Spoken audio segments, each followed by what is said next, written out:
आई वडील काबाड कष्ट करून मुलाला शिकवतात, मुलगा शिकतो, मोठा होतो आणि नंतर तो एक टुमदार बंगला बांधतो, चांगलं घर बांधतो, उभं करतो, आई वडिलांना घेऊन येतो.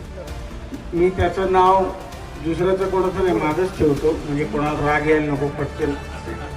म्हणजे भालचंद्र पांडुरंग कदम असं नाव ठेवतो, त्याचं नाव असतं.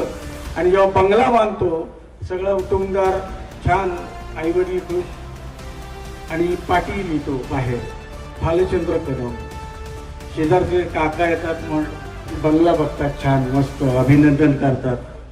वा पोरा, बापाचं नाव काढलं, वा.